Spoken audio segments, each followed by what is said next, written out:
En las últimas semanas, Europa y Estados Unidos han estado inmersos en un gran debate en torno al envío de modernos tanques de ataque a Ucrania. ¿Por qué la decisión desata tanta controversia, dado que no es la primera vez que la OTAN envía armas o equipos militares a ese país que está en guerra con Rusia? La primera piedra en el camino, aparte de la falta de consenso, es Alemania, fabricante de los tanques Leopard 2. Esto ha provocado una enorme presión sobre Alemania y sobre el gobierno liderado por Olaf Scholz. Veamos. La posición de Alemania sobre el envío de tanques Leopard 2 a Ucrania enfrenta una creciente presión, no solo de sus socios europeos, sino también de su propio gobierno. El domingo por la noche, los medios preguntaron a la ministra de Asuntos Exteriores si Alemania estaba dispuesta a permitir que Polonia enviara sus tanques a Ucrania. Por el momento no se ha planteado la cuestión, pero si nos la plantearan, no nos interpondríamos. Baerbock, miembro del Partido de los Verdes en la coalición gobernante, ha estado presionando a favor de una mayor implicación por parte de Alemania en el conflicto. Sin embargo, el canciller Olaf Scholz sigue mostrándose escéptico respecto a este tipo de decisiones militares. Sus evasivas a primera hora del domingo hicieron aún más confusa la postura de Berlín, ya que reiteró que los socios occidentales deben coordinarse antes de enviar armas.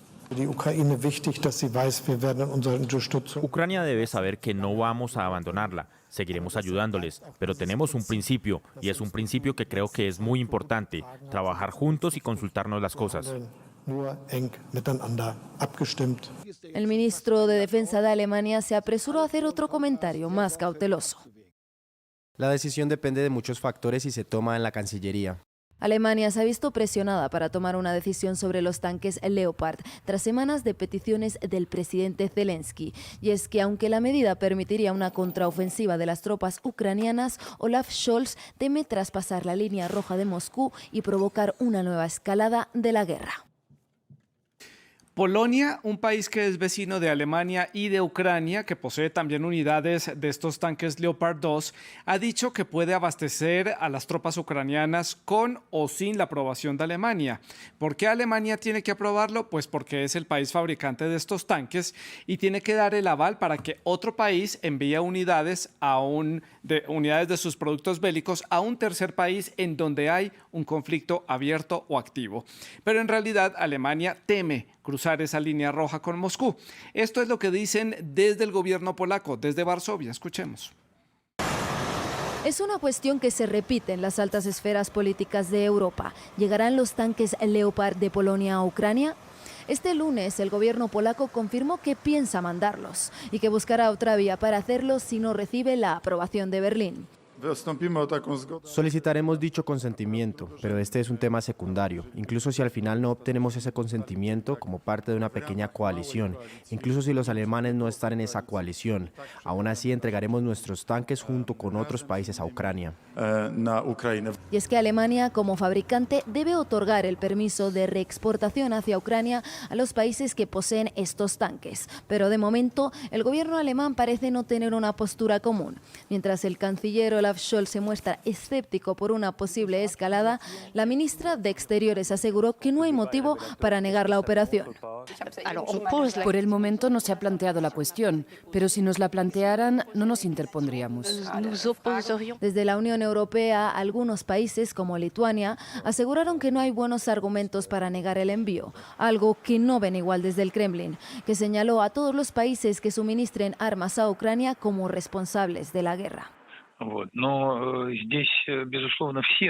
Pero por supuesto, todos los países que están involucrados directa o indirectamente en el suministro de armas a Ucrania y en el aumento de sus capacidades tecnológicas son responsables de esto.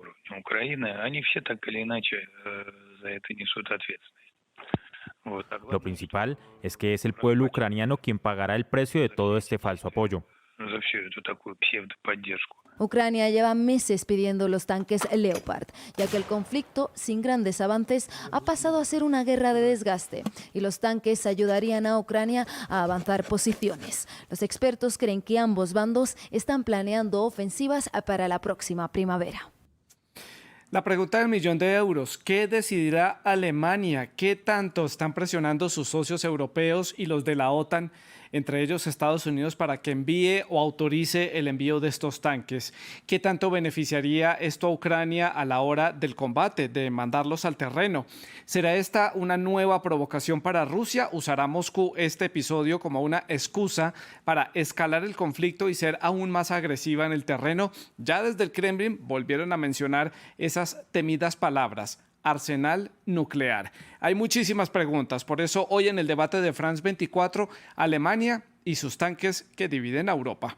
Para analizar este tema hemos invitado a Beata Wojna. Ella es internacionalista, profesora de Relaciones Internacionales en el TEC Monterrey en su sede en Ciudad de México. Fue embajadora de Polonia ante el gobierno de México y de los países centroamericanos entre los años 2014 y 2018. Y también está con nosotros Hugo Harvey Valdés. Él es doctor en estudios internacionales, también es investigador de la Universidad de las Américas. Él se encuentra en la ciudad de Santiago, en Chile. Ustedes, nuestros televidentes, les recuerdo que también hacen parte de este debate. Dejen todos sus comentarios y sus preguntas a través de las redes sociales. Estamos en Twitter, en Facebook y también en Instagram. Nos encuentran como @France24-ES, @Santilogo, que es mi cuenta personal, y la etiqueta es numeral el debate F24. No olviden también que todos los contenidos del programa están disponibles en Apple Podcast, en Spotify, en Deezer y en TuneIn. Le doy entonces la bienvenida a Beata Wojna en la Ciudad de México. Beata, como siempre, un gusto tenerla aquí en el debate de France 24. Bienvenida. Y la pregunta de punto de partida para el debate: ¿por qué Alemania está dudando tanto en enviar estos tanques? Muchas gracias por la invitación, Santiago. Un gusto saludar nuevamente en tu espacio, en este programa. Mira, pues la verdad es que el debate sobre los tanques no es un debate nuevo. Regresa nuevamente, eso sí es cierto, después de algunos meses, porque recordemos que a mediados del año pasado también se estaba discutiendo si enviar o no enviar tanques a Ucrania, y apareció ese tema de los tanques modernos, que en aquel momento fue descartado, y los países como Polonia decidieron enviar a Ucrania los tanques pues, de producción soviética, básicamente 200 tanques, también algunos otros países que poseían ese tipo de equipo de los tiempos incluso soviéticos. El debate regresa de nuevo, efectivamente, porque pues estamos prácticamente a un año de la invasión rusa. No se ha aún definido el futuro de esta guerra, y hay perspectivas, obviamente, como lo han mencionado en el material que hemos visto, de que en primavera ambas partes van a iniciar una ofensiva. Rusia para afianzar sus posiciones en Lugansk, Donetsk, quizás en algunas otras regiones más que ha ocupado parcialmente, y Ucrania para, pues, básicamente recuperar esos territorios ocupados por Rusia. Y a raíz de eso hay una necesidad que ha mencionado el presidente Zelensky en varias ocasiones, de lograr conseguir rápidamente los tanques pues más modernos de los que ya tiene Ucrania, que son de tecnología soviética. Y a raíz de eso, precisamente, pues Alemania, como un importante productor de los tanques Leopard, pues aparece en línea de debate. Hasta ese momento tenemos declaraciones pues bastante claras de parte de Alemania de que no va a proveer directamente los tanques a Ucrania, y parece que esa posición pues se va a estar manteniendo durante algún tiempo, aunque por otra parte me da la sensación de que se está flexibilizando la posición acerca de que los países terceros que poseen esos tanques alemanes precisamente pues los puedan reexportar a Ucrania. Eso es la propuesta que ha hecho Polonia básicamente, y están insistiendo los países bálticos, Letonia, Estonia, Lituania, Finlandia también en ese tema. Vamos a conocer la perspectiva de Hugo en la ciudad de Santiago, en Chile. Hugo, también bienvenido al programa, gracias por estar con nosotros. Y la pregunta de punto de inicio y de partida: ¿por qué Alemania está dudando tanto? ¿Cuáles son esas dudas que hay allí en Berlín para hacer el envío de estos tanques? Claro, que todo, muy buenas tardes. Saludos a la profesora Wojna también. Un placer compartir con ella este espacio. Bueno, yo tiendo a coincidir bastante con lo que señala la profesora Wojna, pero en este caso, en el término de Alemania, ¿por qué Alemania se resiste?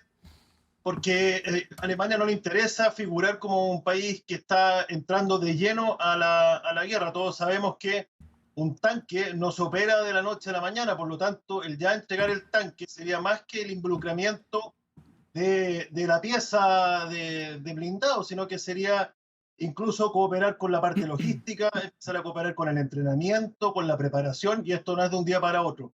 Por lo tanto, yo creo que está primero una carga histórica de lo que han vivido los alemanes durante el siglo XX y por otro lado la contingencia, es decir, no ser parte del catalizador que haga a Rusia de ocupar armamento que hasta ahora es mejor no mencionar. Hugo, continúo con usted para hacer la ronda a la inversa. Entonces, analizando un poco la posición de Alemania, ¿qué pueden hacer desde Berlín ante estas críticas que le están haciendo, no solo de la Unión Europea, sino también a nivel mundial, de una falta de liderazgo, una falta de dar un paso adelante precisamente para prepararse para lo que pueda hacer Rusia en Ucrania en los próximos meses? Parte de eso es abastecer y mantener bien equipado a Ucrania para que pueda defenderse. ¿Esto se lo van a cobrar al gobierno de Olaf Scholz?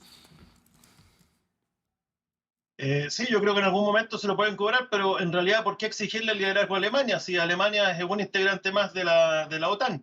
En este caso, Alemania no deja de tener razón cuando le exige a Estados Unidos que entregue tanques Abrams y otros sistemas de armas. Estados Unidos también tiene su propia lógica y señala que en caso de entregar tanques Abrams va a ser sumamente difícil la preparación en distintos tipos de sistemas de armas. Entonces, hay una situación que tiene varias capas. Primero, la capa de la OTAN, de poder mantener una cohesión de la OTAN que se ha visto tan fragmentada. Vemos que hay países que no se han manifestado ni en un sentido ni en otro. Después está la capa de lo que está sucediendo entre Estados Unidos y la Unión Soviética, perdón, y Rusia. Y en este caso también va a entrar en juego la efectividad de los tanques, es decir, que un tanque sea superior a otro en el terreno, y aquí me estoy bajando bastante al plano táctico, puede tener repercusiones que puedan irradiar hacia los otros niveles de la conducción. Y después ya está el tema de Ucrania directamente con Rusia, y ahí dice que realmente está el compromiso de Occidente y los países de la OTAN de cooperar a la defensa. Y podemos ver cómo el temor, en cierta forma, va disminuyendo hacia el oeste. Es decir, los países que están más cercanos a Ucrania son los más interesados en que se detenga el avance ahora que se prevé por parte de Rusia. Y entra otro factor ahora, que son los entrenamientos con elemento aéreo que se están haciendo en Bielorrusia. Entonces está sumamente complicado el escenario y uno no sabría decir quién es el responsable o a quién se le va a cobrar algún tipo de factura más adelante. Beata, ¿y cuál es su perspectiva? Alemania está simplemente, como dice Hugo, también haciéndole un llamado a los otros países como, bueno, no somos los responsables, no somos los únicos que tenemos que hacer el suministro de estos tanques, otros países lo pueden hacer, pero tampoco le da la licencia a Polonia, que por ejemplo ya alzó la mano y dijo, nosotros estamos en plena disponibilidad para enviar los tanques cuando sea necesario, los mismos tanques fabricados en Alemania, pero tampoco da la licencia. Mira, pues yo creo que el tema de Alemania es un tema bastante complejo y a lo largo de este año y de año y un poco más del gobierno de Scholz hemos visto que la verdad es que el liderazgo de Olaf Scholz sí ha fracasado en diferentes ámbitos. Recordemos que es un gobierno de coalición en el cual como partido principal tenemos a la socialdemocracia, SPD, que tradicionalmente ha tenido muy buenas relaciones con Rusia y esas buenas relaciones se resienten, me da la sensación precisamente, en este año de la guerra, con diferentes tipos de decisiones que básicamente sirven un poco para frenar un mayor involucramiento de Alemania contra Rusia. Y así podría percibirse efectivamente el envío de los tanques, que ya se trata, se puede decir, de tipo de armamento mucho más defensivo mucho más ofensivo que defensivo. En la coalición alemana tenemos dos partidos más, que es el Partido Verde, que precisamente la ministra de Relaciones Exteriores, que tiene declaraciones mucho más atrevidas cuando habla de la guerra de Rusia contra Ucrania, pues la verdad es que no necesariamente encaja o empata al 100 con las declaraciones del canciller Scholz y finalmente el partido liberal FDP. Entonces hay esas divisiones dentro de la coalición alemana que hacen que la posición de todo el gobierno es una posición muchas veces contradictoria y débil. Por otra parte, también hay que recordar que Alemania es un país que durante, se puede decir, muchas décadas ha sido básicamente ausente en cuanto a la política de defensa, política de involucramiento en el exterior. Y ese cambio ha ido llegando a Alemania con pues, cierta lentitud, ciertas dificultades, y precisamente a raíz de la invasión rusa, se está intentando realizar un gran cambio en la política de seguridad de Alemania, también a través de inversiones en la militarización, en la modernización del equipamiento. Y estos meses nos demuestran que realmente es muy difícil cumplir con ese Sí. propósito que anunció el canciller Scholz el año pasado de gastar en defensa 2% del PIB. Todo eso, se puede decir, influye, impacta efectivamente en la posición de Alemania sobre el envío de los tanques y hace que realmente desde hace pues, prácticamente un año tenemos una posición de Alemania contradictoria y una ausencia de liderazgo, que la verdad es que sí, en Europa se espera que Alemania tenga liderazgo en varios ámbitos, obviamente, Sí, dado que es un país más relevante de la Unión Europea en términos claro. políticos, en términos económicos. Claro, es el país con una gran representación en el Parlamento Europeo y además pues es el motor económico de la Unión Europea, también hay que decirlo. Pero entonces, Beata, continúo con usted. Ante esa ausencia de liderazgo y ante esa también ausencia de algún tipo de postura por otros países de la OTAN y de la Unión Europea, ahí surge Polonia. Ahí puede ser una oportunidad para el gobierno polaco tomar un poco más de liderazgo en cuanto al conflicto en Ucrania, porque entendemos obviamente las razones que tiene Polonia, el pasado histórico que tiene con esa difícil relación con Rusia y con la entonces Unión Soviética. Y aquí hay intereses que van respaldados por los 3 estados bálticos que usted también los mencionaba. Es la oportunidad para Polonia de tomar una posición de más liderazgo en el conflicto y ser, por ejemplo, ese país del este que empuje la posición de la OTAN, dado que Alemania pues está un poco, digamos, más lenta para tomar las decisiones cuando le están pidiendo que decida rápido. Mira, yo creo que sí, y Polonia durante esos meses ha demostrado claramente que quiere ser líder en este ámbito, precisamente de ayuda a Ucrania a través de diferentes, se puede decir, maneras de apoyar a este país, no solamente en términos militares, también en términos de acogida de los refugiados ucranianos, en términos de ayuda humanitaria, etcétera, etcétera. Y en ese sentido, sí, la voz de Polonia parece que en el ámbito de la Alianza Atlántica sí cuenta bastante. Polonia propone ciertas soluciones y es una de las soluciones precisamente enviar los tanques alemanes que están en Polonia como país tercero a Ucrania con la aprobación de Alemania. Ahora bien, efectivamente, el primer ministro de Polonia, Morawiecki, en algún momento dijo que podrían enviarlo incluso sin la aprobación de Alemania. No creo que lo hagan, la verdad.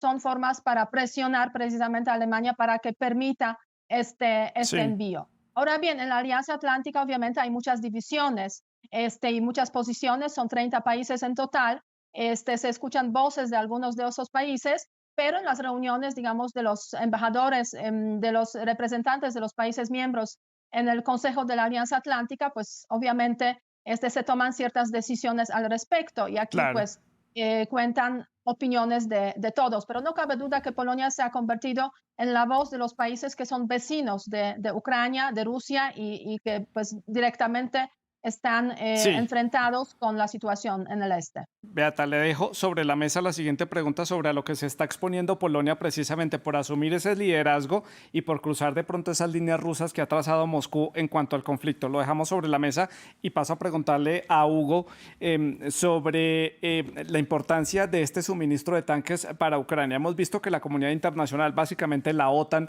y países europeos han estado constantemente enviando ayuda militar. La Unión Europea también aprobó 500 millones de euros adicionales más en ayuda para Ucrania. Pero aquí, ¿en qué beneficiaría a la guerra el envío de estos tanques? Porque la controversia es como, bueno, pero han enviado otro tipo de equipos militares. Existen los drones para hacer otro tipo de ataques aún más sofisticados. Porque ahora la importancia es en el terreno, tener tanques en el terreno de combate.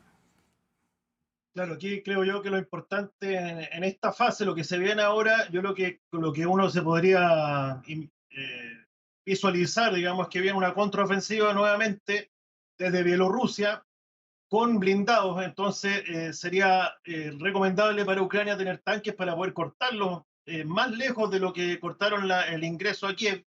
Y por otro lado va a tener que romper las barreras defensivas que están en el este de Ucrania, en los 4 oblasts que se anexionó Rusia. Y ahí vemos que ya se está haciendo fuerte la defensa rusa.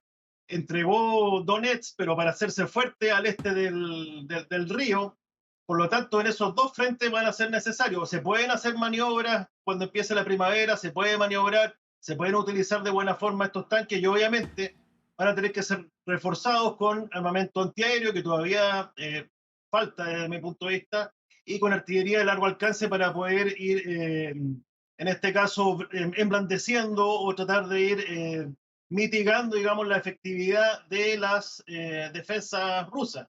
Sin embargo, ya vemos que la táctica o la estrategia que está teniendo Rusia es afectar los intereses o las condiciones de bienestar de la población civil, porque se entiende que la guerra es un fenómeno político y parte de la base de un apoyo, digamos, de la población. Hugo, continúo con usted. Otro actor importante en este debate y en estas discrepancias en torno a los tanques, Estados Unidos. Usted mencionaba al principio del programa en su primera intervención que a Estados Unidos también le ha reclamado porque no ha enviado parte de sus tanques, diciendo que técnicamente son muy avanzados, pero que sería muy difícil suministrar repuestos, hacer los entrenamientos, pero no ha habido ningún problema a la hora de mandarlos a Afganistán, de ofrecerlos para las tropas de OTAN en otros tipos de conflictos en Irán, en Irak, en otros escenarios, y ahora sí Estados Unidos se muestra un poco más reservado a la hora de ofrecer su equipamiento de tanques. Claro, efectivamente aquí se entra la disyuntiva, es decir, los organismos internacionales, los países más poderosos son sumamente creativos al momento de cuando realmente están sus intereses en juego. En este caso, yo no sé si Estados Unidos tendrá tanto interés en juego en Ucrania, porque creo yo que si no habría tomado una actitud mucho más activa. Desde el punto de vista político. Ahora, desde el punto de vista operacional y táctico, yo tiendo a entender mejor que es difícil entregar estos tanques, no solamente por lo que simboliza un tanque, sino porque sería mucho más diversa la gama de repuestos, de munición, de entrenamiento. Yo tiendo a creer eso. Sin embargo, también está, como bien señala usted, la contraparte, que en otros lugares están más prestos y ya se están preparando con una mayor cantidad de tiempo. Ahora hay que considerar que desde marzo hay una brigada en Grecia, una brigada norteamericana de la primera división de caballería que ya se está preparando. Es decir, en su momento fue para lograr algún tipo de disuasión en contra de Putin, que no tuvo mayores resultados. Sin embargo, ya están ahí ese armamento. Es cosa de que Estados Unidos diga el vamos, pero obviamente está caminando con cierto cuidado para no tampoco ser el catalizador de una mayor ofensiva rusa o con otro tipo de armamento. Beata, retomo la comunicación con usted. ¿A qué se está exponiendo Polonia tomando este liderazgo frente a Rusia en este conflicto? Y también la posición de otro actor importante que ya lo estaba analizando Hugo, y es Estados Unidos. Mira, en cuanto a Polonia, pues la verdad es que desde el comienzo de la guerra de Rusia contra Ucrania, el país y el gobierno es consciente de que esta guerra es crucial, efectivamente, y frenarla es la mejor garantía para la seguridad de Polonia. Y Polonia está preparándose incluso para un escenario peor, o sea, en caso de que esta guerra se extienda, ahora se ve eso poco probable, yo diría más bien, se extienda más allá del territorio de Ucrania. O sea, hay diferentes escenarios que se están evaluando en ese contexto y vimos cómo puede ser la reacción de Polonia en ese contexto y los riesgos que corre este país cuando cayó hace un par de meses un misil de producción rusa, pero resultado de la defensa antiaérea ucraniana en el territorio de Polonia. Ahora bien, si vemos el papel de otro actor, los Estados Unidos, actor crucial desde el punto de vista del desarrollo de la guerra, pues la verdad es que yo creo que hay que reconocer que los Estados Unidos han sido y son, digamos, el apoyo fundamental. Han proporcionado prácticamente como 48.000 millones de dólares de ayuda a Ucrania desde el comienzo de enero hasta prácticamente finales de noviembre. La Unión Europea en ese mismo tiempo más o menos proporcionó 51.000 millones de dólares. Ahora bien, el apoyo que han proporcionado los estadounidenses ha sido principalmente el apoyo militar y en ese sentido, pues sí, ha habido diferentes envíos, entregas de armamento, incluidos las baterías de defensa antimisil Patriot a Ucrania, que son muy relevantes desde el punto de vista precisamente de la defensa del cielo de Ucrania, aunque también el entrenamiento para usar ese tipo de armamento pues es bastante complejo. Los Estados Unidos sí tienen mucho interés, digamos, en apoyar a Ucrania. ¿Por qué no quieren enviar los tanques? Pues una de las razones es el aspecto técnico que ha mencionado ya, que se ha mencionado precisamente en este espacio. Pero bueno, el aspecto técnico, el aspecto logístico, si están cerca los tanques que produce Alemania, pues ¿por qué, digamos, hacer el envío de los tanques desde los Estados Unidos? Y por otra parte, también se está hablando del envío de los tanques desde el Reino Unido, que también hay producción de los tanques británicos Sí, precisamente, que podría ser una especie de solución a raíz de pues, ese rechazo que tiene Alemania para enviar sus propios tanques a Ucrania. claro. Pero yo creo que se va a encontrar finalmente esa solución de que el país tercero que tiene tanques alemanes Leopard pueda enviarlos a Ucrania. Sí, buscar otro territorio, no alemanes, no estadounidenses, mandar los británicos. Quiero que analicemos ahora en toda esta situación, en este debate, el otro lado de, el territorio de combate, y es Rusia.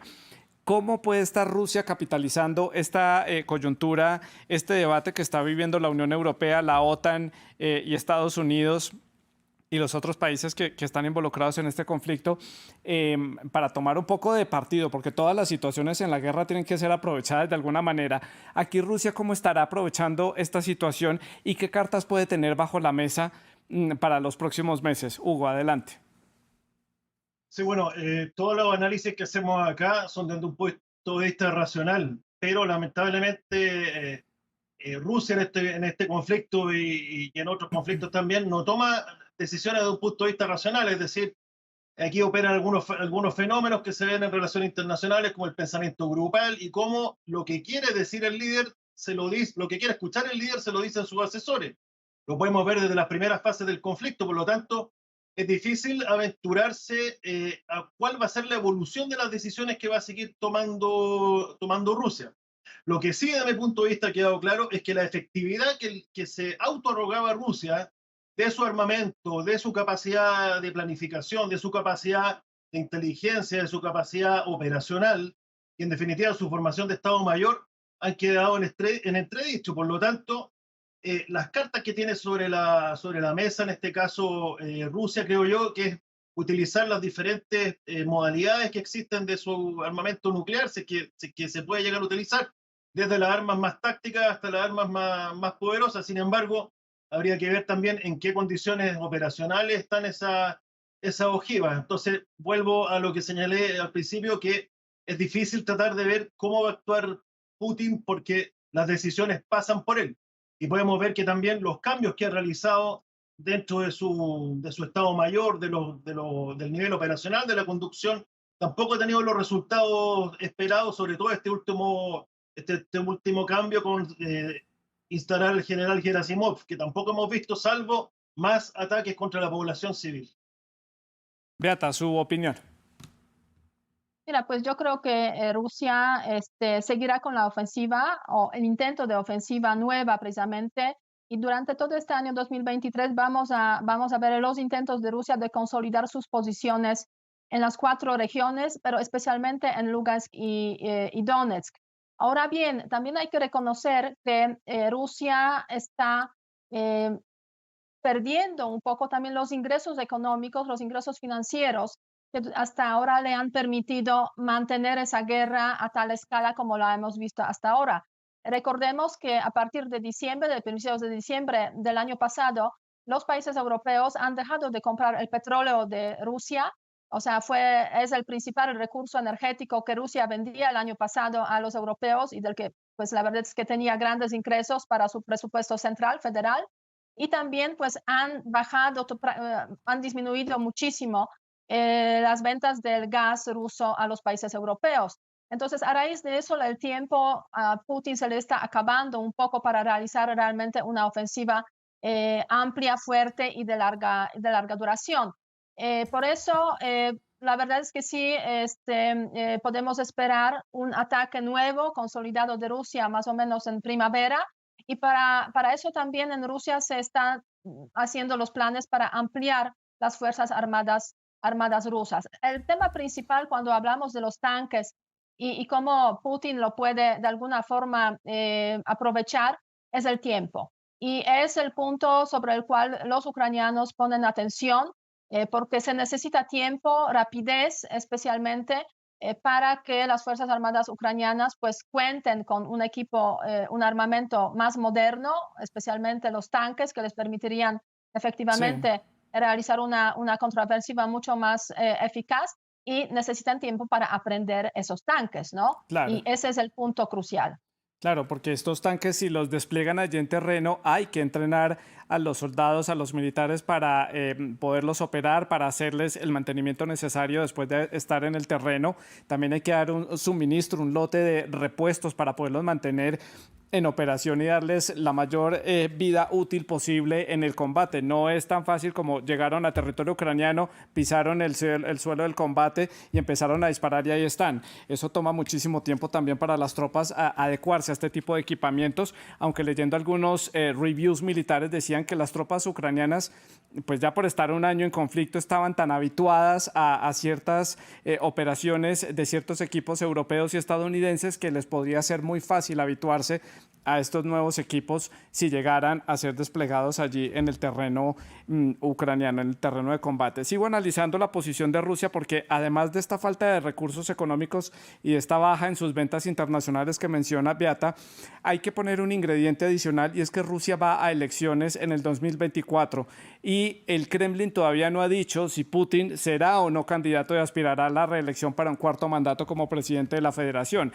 ¿Por qué lo traigo a la mesa de debate? Porque esto claramente va a tener presión sobre el gobierno, sobre los resultados que tienen que tener en la guerra. Y esto me lleva a preguntarles entonces, la falta de recursos, esta necesidad de empezar a mostrar triunfos en ese conflicto de cara a esas elecciones, ¿no llevará a Rusia a medidas desesperadas, a tomar decisiones militares desesperadas y extremas con tal de mostrar buenos resultados y que está ganando la guerra? Porque como han dicho ellos, una potencia del calibre de Rusia no se puede dar el lujo de perder en una guerra como en Ucrania. ¿Los podría llevar a medidas desesperadas? ¿Cómo lo ve usted, Hugo?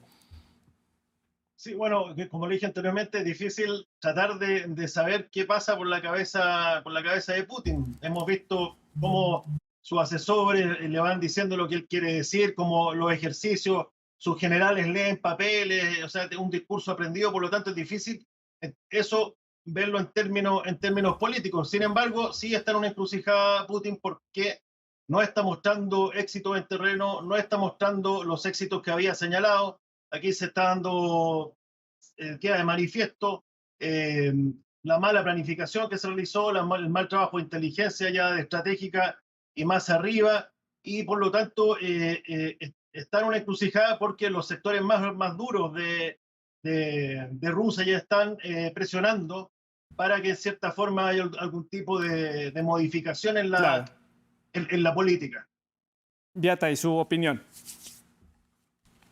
Mira, yo creo que Putin sí podría, bueno, yo creo que sí está desesperado, no cabe ninguna duda, porque una guerra que iba a durar una semana, ya va a llegar casi a un año, sin perspectivas por el momento de un desenlace favorable, victorioso, exitoso para Putin.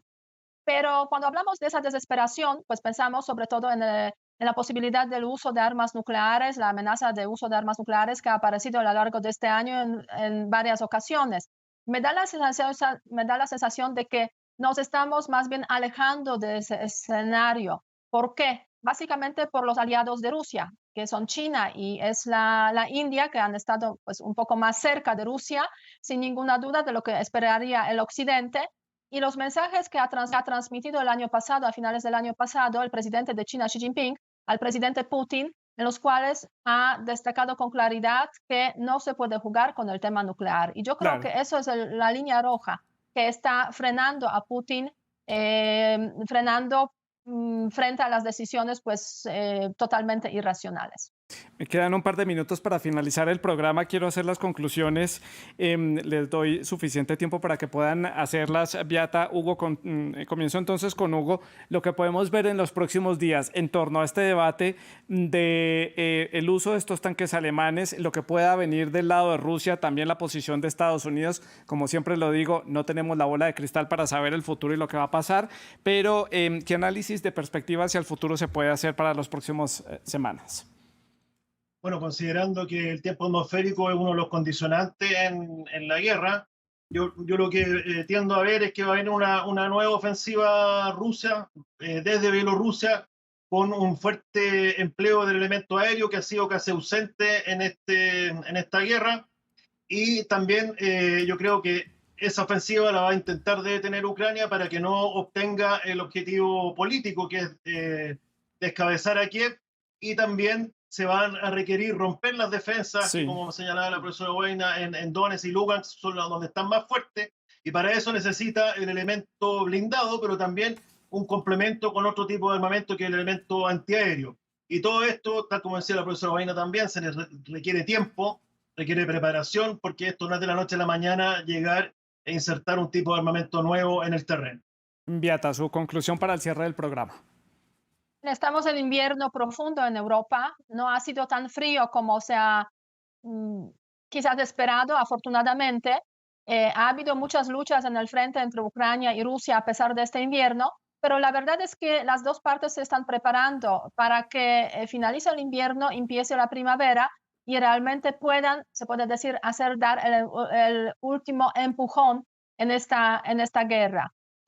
Para Rusia es crucial, Sí. obviamente, en este contexto, lograr afianzarse en los territorios que tiene controlados, y Ucrania no cederá y seguirá con la ofensiva para recuperar esos territorios. Por Claro. otra parte, la perspectiva de negociación, que siempre esperamos que va a haber negociación, es muy lejana, Sí. y hasta pues las altas autoridades como secretario general de las Naciones Unidas han mencionado recientemente que él no ve probabilidades Claro. de una mediación entre las partes en ese momento. Pues a Beata y a Hugo les agradezco muchísimo por este análisis. Para la audiencia de France 24, gracias por haber estado con nosotros. En nombre del equipo técnico les agradecemos también a ustedes la sintonía. La producción del programa estuvo a cargo de Laura Garzón y la producción de invitados estuvo a cargo de Tania Herrera. Sigan dejando sus comentarios a través de las redes sociales. Gracias por estar con nosotros.